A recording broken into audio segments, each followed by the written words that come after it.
बहुत स्वागत है आपका अंचलाचल में। आपके साथ सचिन पाटिल। मुख्यमंत्री डॉक्टर मोहन यादव ने मंगलवार शाम पुलिस मुख्यालय में वरिष्ठ अधिकारियों की बैठक लेकर प्रदेश की कानून व्यवस्था की समीक्षा की। इस दौरान मुख्यमंत्री ने विभिन्न जिलों में बड़ी आपराधिक घटनाओं पर कड़ी नाराजगी जताई और स्पष्ट निर्देश दिए कि किसी भी आपराधिक तत्व को बख्शा न जाए। मुख्यमंत्री ने मंडीदीप में चक्का जाम पर पुलिस की कार्रवाई पर नाराजगी जाहिर की और पुलिस अधीक्षक रायसेन को मुख्यालय अटैच करने और मिसरोद थाना प्रभारी को हटाने के निर्देश दिए। संबंधित अधिकारियों ने बताया कि आरोपी की तलाश जारी है और शीघ्र उसे गिरफ्तार किया जाएगा। इसके अलावा भोपाल में कई आपराधिक घटनाओं पर भी जानकारी प्राप्त की और संबंधित पुलिस अधिकारियों को हटाने के निर्देश दिए।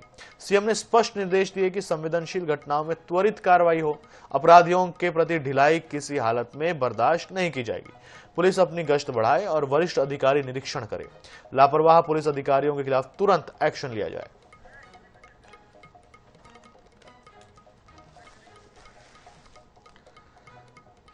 तो ये बहुत जरूरी थी ऐसी बैठक।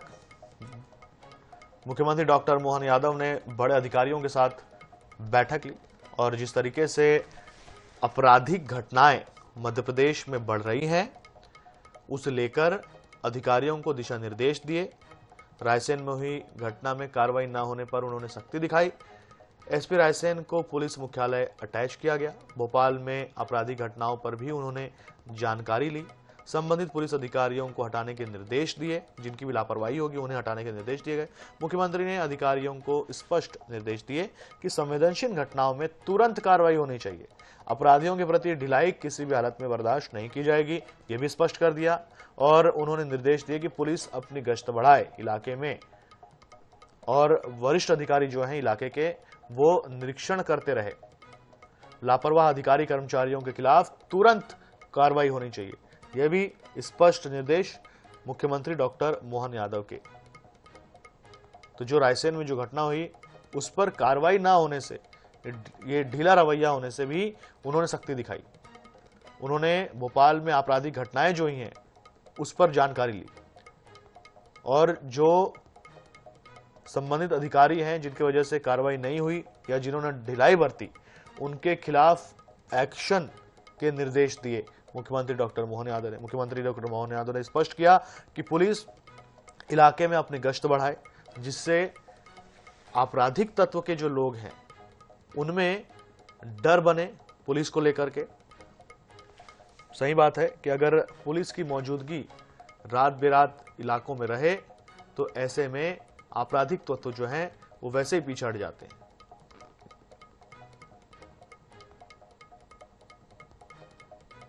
भोपाल में जो आपराधिक घटनाएं हुई उस पर जानकारी ली। तो जिस तरीके से आपराधिक घटनाएं सामने आ रही हैं मध्य प्रदेश, पूरे मध्य प्रदेश की बात हो रही है यहाँ पर, तो उस पर यह बैठक लेना जरूरी था और मुख्यमंत्री डॉक्टर मोहन यादव ने ये बैठक ली बड़े अधिकारियों के साथ में। और एक तरफ से उन्होंने पुलिस अधिकारियों को निर्देश दिए कि कार्रवाई तेज कर दी जाए। गौरव गुप्ता हमारे साथ जुड़ गए हैं, संवाददाता, इस खबर पर अधिक जानकारी के साथ। गौरव, एक हाई लेवल की मीटिंग की मुख्यमंत्री डॉक्टर मोहन यादव ने और जिस तरीके से मध्य प्रदेश में घटनाओं का, आपराधिक घटनाओं का ग्राफ बढ़ रहा है उस पर चिंता जाहिर की और उनका फोकस इस पर भी ज्यादा था कि जो अधिकारी कर्मचारी ढिलाई बरतते हैं कार्रवाई करने पर उन पर भी एक्शन हो। देखिए, बिल्कुल एक बड़ी बैठक कल मुख्यमंत्री ने पुलिस मुख्यालय में ली है और जिस तरीके से 2 दिन पहले रायसेन में एक बच्ची के साथ दुष्कर्म के बाद पूरे हाईवे को चक्का जाम कर दिया गया था, उसकी वजह से पूरी लॉ एंड ऑर्डर की जो व्यवस्था है वो पूरी बिगड़ गई थी। इसके अलावा भोपाल में भी लगातार देखा जा रहा है कि क्राइम का ग्राफ बढ़ रहा है। हर रोज कोई ना कोई घटना सामने आ रही है जिसकी वजह से पुलिस की पूरी कानून व्यवस्था पर कई तरह के सवाल खड़े हो रहे थे। फिलहाल इस मामले को लेकर मुख्यमंत्री ने कल पुलिस मुख्यालय में बैठक ली जिसमें इंटेलिजेंस आईजी, इसके अलावा डीजीपी और मुख्य सचिव समेत भोपाल पुलिस कमिश्नर भी शामिल हुए थे। पुलिस इस बैठक में कार्रवाई के निर्देश देते हुए मुख्यमंत्री ने सबसे पहले जो रायसेन एसपी हैं उनको पीएचक्यू लाइन अटैच कर दिया है क्योंकि लॉ एंड ऑर्डर की स्थिति रायसेन में वो संभाल नहीं पाए थे। इसके अलावा भोपाल में जो लगातार घटनाएं हो रही थी उसको देखते हुए मिसरोद थाना क्षेत्र के जो मिसरोद थाना प्रभारी हैं और पीला जमलपुरा के जो थाना प्रभारी हैं उनको भी लाइन हाजिर करने के निर्देश यहाँ पे दिए गए हैं, क्योंकि कुछ दिन पहले मिसरो थाना क्षेत्र में ही एक कैफे के अंदर देखा गया था कि 20 से 25 लड़कों ने कैफे में घुसकर तोड़फोड़ की थी। इस पूरे मामले को संज्ञान में लेते हुए मुख्यमंत्री ने सख्त निर्देश दिए हैं कि ऐसे मामलों में अपराधियों के खिलाफ सख्त से सख्त कार्रवाई की जाए और किसी भी तरह की ढिलाई न बरती जाए। वहीं लगातार जो ग्राफ बढ़ रहा था, इसको लेकर भी बैठक में मुख्यमंत्री ने फटकार लगाई है और अपराधियों के खिलाफ सख्त कार्रवाई के निर्देश दिए हैं। बताना चाहूंगा कि जिस तरीके से भोपाल में लगातार घटनाएं बढ़ रही थी, कहीं ना कहीं पुलिस की जो कार्यप्रणाली है उस पर लगातार सवाल उठ रहे थे और इसी के चलते विजिबिलिटी बढ़ाने के लिए भी, पुलिस की विजिबिलिटी सड़कों पर बढ़ाने के लिए भी यहाँ पे निर्देश दिए गए हैं। हालांकि बैठक के बाद मुख्यमंत्री से मीडिया से भी चर्चा हुई थी और उन्होंने साफ तौर पर कहा है कि ऐसे तमाम मामलों में सख्त कार्रवाई के उन्होंने डीजीपी और तमाम जो पुलिस अधिकारी हैं उनको निर्देश दिए हैं। अब देखने वाली बात होगी कि मुख्यमंत्री के एक्शन के बाद पुलिस कितनी जागती है और किस तरीके से अपराधियों पर कार्रवाई करती है, क्योंकि भोपाल में जब ये घटनाएं होना शुरू हुई थी, लगातार जिस तरीके से घटनाएं हो रही थी, कहीं ना कहीं उसके बाद भी पुलिस जाग नहीं रही थी, क्योंकि 2 दिन पहले भी एक घटनाओं सामने आई थी जहां 5 नंबर स्टॉप पर एक युवक को बीच सड़क पर बेरहमी से पीटा गया था। कहीं ना कहीं इस पूरे मामले के बाद और ज्यादा पुलिस की कार्यप्रणाली पर सवाल उठ गए थे। लेकिन जो 2 दिन पहले रायसेन में जो घटना हुई थी, जिसकी वजह से 46 नंबर के हाईवे को पूरी तरह चक्का जाम कर दिया था, उसकी वजह से न केवल भोपाल, न केवल रायसेन बल्कि आसपास के तमाम जिलों के जो लोग हैं वो बड़ी संख्या में परेशान हुए थे, क्योंकि करीब 14 किलोमीटर का जो जाम था वो उस चक्का जाम की वजह से लग गया था। ऐसे में एक बच्ची के साथ होने वाले दुष्कर्म के मामले में अब तक आरोपी की गिरफ्तारी ना हो पाना, जबकि 5 दिन से ज्यादा का वक्त बीत चुका है, उसके बाद लॉ एंड ऑर्डर की स्थिति न संभाल पाना, इसके बाद मध्य प्रदेश के अन्य जिलों में भी लगातार अपराध का ग्राफ बढ़ना और खासकर राजधानी जैसी जगह पर जो अपराध है वो अनकंट्रोल होना, कहीं ना कहीं पूरे मध्य प्रदेश पुलिस की कार्यप्रणाली पर सवाल उठा रहा है। इसी के चलते जो इंटेलिजेंस आईजी है, लॉ एंड ऑर्डर के जो डीजी है, इसके अलावा जो डीजीपी है, उनके साथ इस बैठक को करते हुए मुख्यमंत्री ने तमाम निर्देश दिए हैं।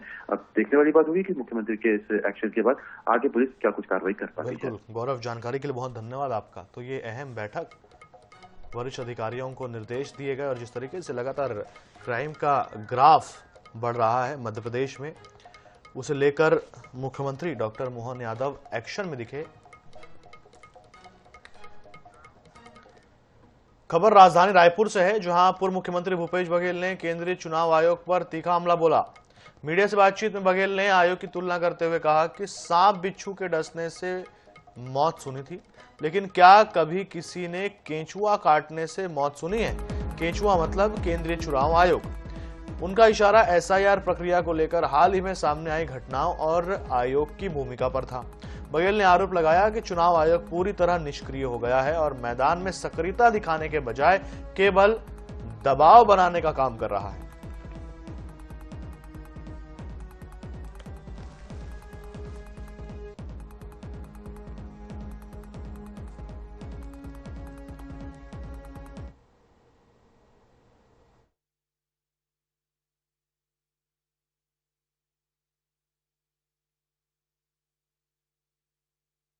समय सीमा तय किए हैं और इसके कारण से ये केचुआ के आदेश से अभी तक हम लोगों ने देखा कि सांप के, बिच्छू के डसने से लोगों की मौत होती है। अब केचुआ के डसने से दर्जनों लोग, बीएलओ की मौत हो गई है।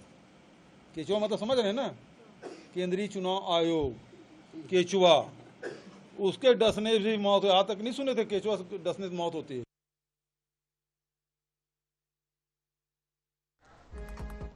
महाकाल की नगरी में 30 नवंबर को शिप्रा तट पर भव्य सामूहिक विवाह की तैयारी है, जहां मुख्यमंत्री डॉक्टर मोहन यादव भी अपने पुत्र अभिमन्यु का सामाजिक समरसता के साथ विवाह कराएंगे। एमबीबीएस एमएस डॉक्टर अभिमन्यु का शुभ विवाह दिनेश चंद्र पटेल यादव की पुत्री डॉक्टर इशिता पटेल यादव के साथ तय हुआ है। आयोजन के लिए सांवरा खेड़ी ब्रिज के नजदीक 5 डोम बनाए गए हैं, जहां भव्य प्रवेश द्वार के साथ बड़े वाहन पार्किंग की व्यवस्था की जा रही है। व्यवस्था की स्थिति जानने के लिए प्रशासनिक अधिकारी मौके पर पहुंचे और मुख्यमंत्री के परिवार के साथ कार्यक्रम स्थल का जायजा लिया। इस दौरान मुख्यमंत्री की बहन निगम अध्यक्ष कलावती यादव, भाई बबलू यादव, बेटा वैभव यादव ने दिशा निर्देश दिए। अध्यक्ष कलावती ने जानकारी दी कि मुख्यमंत्री डॉक्टर मोहन यादव बेटे के विवाह को निजी आयोजन न बनाकर इसे सामाजिक समरसता के उत्सव में बदलने हुए 21 अन्य कन्याओं के विवाह की जिम्मेदारी भी उठा रहे हैं। इससे 42 परिवार इस अभिनव पहल से लाभान्वित होंगे।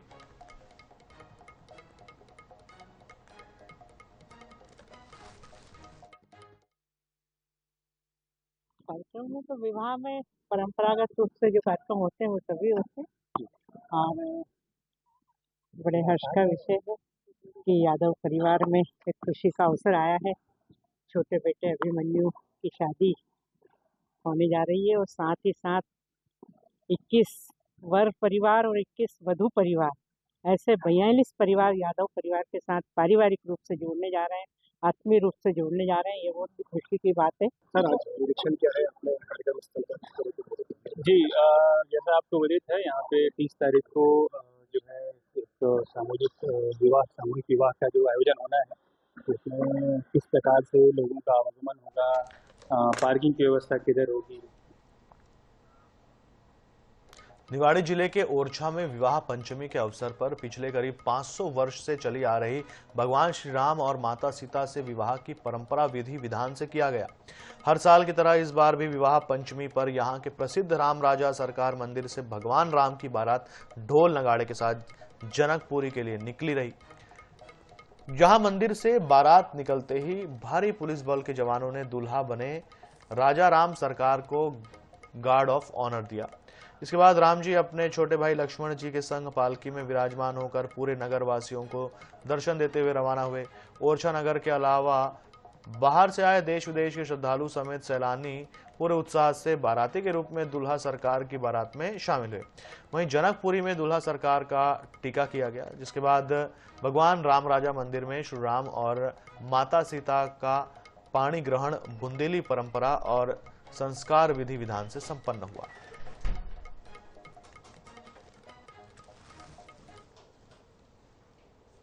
ओरछा में भगवान श्री राम जो है वो राजा के रूप में विराजमान है, इसीलिए उनको हर वर्ष की भांति इस वर्ष भी दूल्हा सरकार के रूप में उनकी पूरे जो बारात है वो पूरे नगर में भ्रमण करेगी। हर घर के बाहर लोग साल भर इंतजार करते हैं कि भगवान आएंगे, हम उनका टीका करेंगे। बुंदेलखंडी परंपरा के अंतर्गत घर घर जो टीका होता है वो भगवान राम राजा सरकार की बारात निकली है। किस प्रकार का पूरा जो है वैभव देखने को मिला, क्या क्या परंपराएं आज रहने वाली हैं। देखिए, आज जो बारात निकली वो एक अलग ही आनंद देने वाली बारात निकली है। समय पर बारात निकली और समय पर टीका हुआ है। हमारे पहला टीका हमारे माननीय कलेक्टर महोदया ने किया। इसके बाद आंखों में स्क्रैच, उखड़ी नाक, चेहरे के एक हिस्से में लंबी लकीर, ये सब कुछ आपको पशुपतिनाथ की करीब 1200 साल पुरानी प्रतिमा में दिख जाएगा। प्रतिमा में जहां भी वज्र लेपन और केमिकल लगाया गया था, समय के साथ उसमें गैप आने लगा है। लेप के निकलने से मंदसौर के मंदिर में स्थापित अष्टमुखी भगवान पशुपतिनाथ की मूर्ति के चेहरों की खूबसूरती बिगड़ रही है। प्रशासन अब इसे फिर से संवारने की तैयारी में है। इसके लिए सर्वे भी हुआ है। साल 2005 में प्रतिमा के एक मुख को दुरुस्त करना पड़ा था। साल 2008 में पत्थरों पर केमिकल लगाना पड़ा था। वहीं साल 2009-10 में मूर्ति के कई हिस्सों में वज्र लेप हुआ था। अब 16 साल बाद फिर से पुराने हालात बन गए हैं।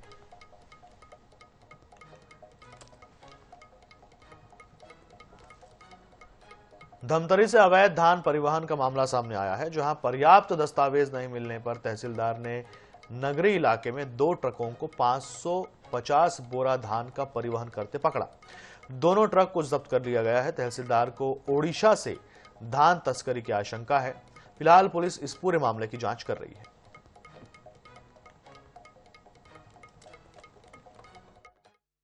अवैध धान परिवहन करते हुए 2 गाड़ियों के द्वारा सूचना प्राप्त हुई थी, जिसके बाद बिरमुड़ी में पेट्रोल पंप के पास दोनों गाड़ियों को रोक करके उनसे दस्तावेजों की मांग की गई। उनके द्वारा निर्धारित जो मार्ग है बोरई चेक पोस्ट से होकर के सूर्या राइस मिल में ले जाने का था, लेकिन वो निर्धारित मार्ग का उपयोग न करते हुए उसमें कोटर भर्री, बुरावड़, बेलर गांव वाले रास्ते से आ रहे थे। वेट कराया तो 14.5 कुंटल एक गाड़ी में और एक 16.5 कुंटल के आसपास गाड़ियों में वजन का अंतर आया है। मतलब अतिरिक्त धान का परिवहन किया जा रहा था। ऑपरेशन मुस्कान में मकसूदनगढ़ पुलिस सबसे आगे है। जिसकी वजह से पुलिस की सराहना हो रही है। जानकारी के अनुसार गुना जिले में ऑपरेशन मुस्कान अभियान चलाया जा रहा है, जिसमें मकसूदनगढ़ पुलिस ने 2019 में गायब हुई लड़की को ढूंढ निकाला है। लड़की को उसकी मां से मिलवाया गया तो सालों बाद दोनों गले लगकर रोई। साथ ही मकसूदनगढ़ पुलिस को धन्यवाद दिया। बता दें कि ऑपरेशन मुस्कान के तहत मकसूदनगढ़ पुलिस ने कई गायब लड़कियों को ढूंढ निकाला है।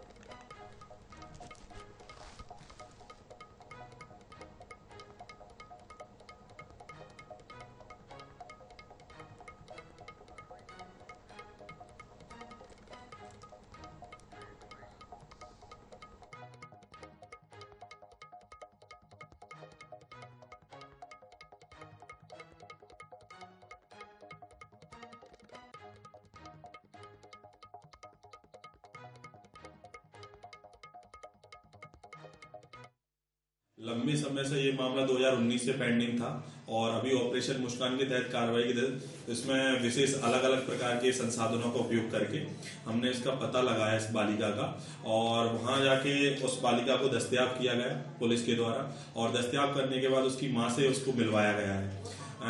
वह बालिका भी काफी खुश है और उसकी माता भी इतने समय बाद उसे उम्मीद नहीं थी कि उसकी बालिका मिल सकेगी, तो प्रदान कर उसके साथ मिलवाया गया है और इसके संबंध में आगे की कार्रवाई की जा रही है।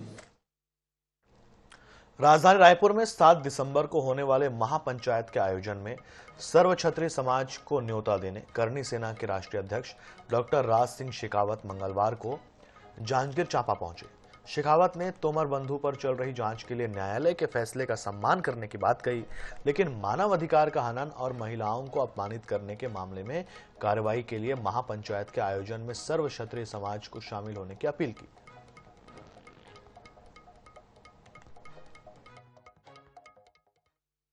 हमारे क्षत्रिय समाज के स्वाभिमान को कुचलने का कार्य कुछ पुलिस कर्मचारियों द्वारा किया गया। क्षत्रिय समाज में भरपूर आक्रोश है और भविष्य में ऐसी घटनाओं का पुनरावर्तन ना हो और इस प्रदेश के किसी भी नागरिक के साथ अन्याय ना हो। कि यहाँ बड़े बुजुर्गों ने भरपूर साथ दिया है, सहकार दिया और हमें आश्वासन दिया है कि बड़ी संख्या में ये सभी उस दिन 7 तारीख को 1 बजे रायपुर आ रहे हैं। खंडन करता हूं मैं इस बात का मैं कड़े शब्दों में खंडन करता हूं कि ये जो छत्तीसगढ़ का क्षत्रिय समाज हो चाहे भारतवर्ष का क्षत्रिय समाज है उन आरोपियों के साथ नहीं है। हम इसका खंडन करते हैं, ना हम उनका डिफेंड कर रहे हैं, हम उनका डिफेंड करने नहीं आए। नेपानगर सेवानिवृत्त कर्मचारी संगठन ने मंगलवार को 1 दिवसीय शांतिपूर्ण प्रदर्शन किया। कर्मचारियों ने एसडीएम को राष्ट्रपति प्रधानमंत्री के नाम ज्ञापन सौंपा।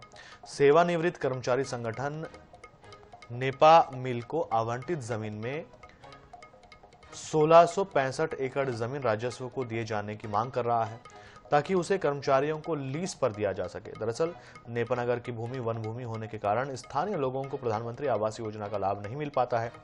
इसी वन भूमि को राजस्व भूमि में कन्वर्ट करने की मांग संगठन कर रहा है।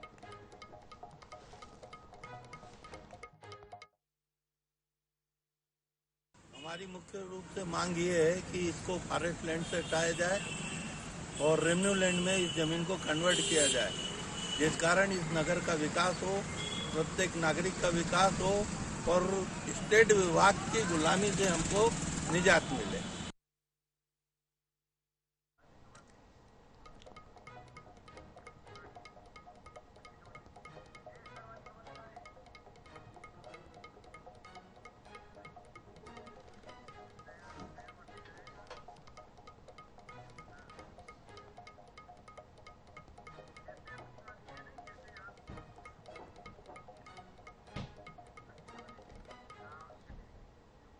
अब एक बेहद दुखद खबर।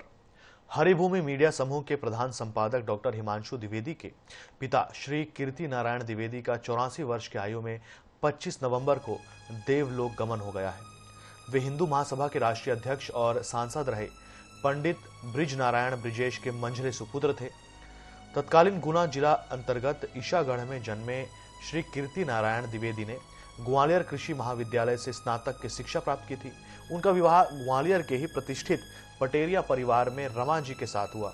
वे लंबे समय तक मध्य प्रदेश शासन के कृषि विभाग में अधिकारी रहे। स्वर्गीय कीर्ति नारायण द्विवेदी की अंतिम यात्रा आज निज निवास 3 सिंधी कॉलोनी ग्वालियर से लक्ष्मीगंज मुक्तिधाम के लिए निकलेगी। स्वर्गीय कीर्ति नारायण द्विवेदी अपने पीछे 2 बेटे और 1 बेटी समेत भरा पूरा परिवार छोड़ गए हैं। सीएम विष्णुदेव साय ने श्री कीर्ति नारायण द्विवेदी के निधन पर शोक व्यक्त किया है। उन्होंने कहा, ईश्वर दिवंगत आत्मा को शांति प्रदान करे और परिवार को यह अपूर्णीय क्षति सहन करने की शक्ति दे। इसके अलावा भारतीय जनता पार्टी के प्रदेश अध्यक्ष किरण सिंह देव, उत्तर प्रदेश के भाजपा प्रदेश अध्यक्ष भूपेंद्र सिंह चौधरी और प्रदेश महामंत्री धर्मपाल सिंह, मध्य प्रदेश भाजपा प्रदेश अध्यक्ष हेमंत खंडेलवाल, छत्तीसगढ़ के पूर्व मुख्यमंत्री भूपेश बघेल सहित राजनेताओं ने भी शोक जताया है।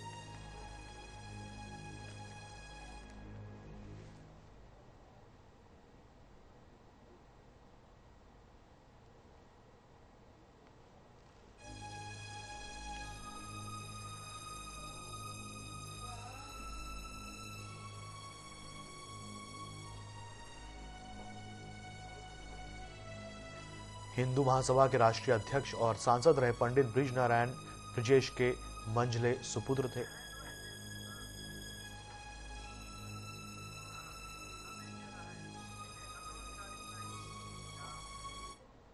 तो इस बुलेटिन में फिलहाल इतना ही। देश दुनिया से जुड़े रहने के लिए देखते रहिए INS 24/7।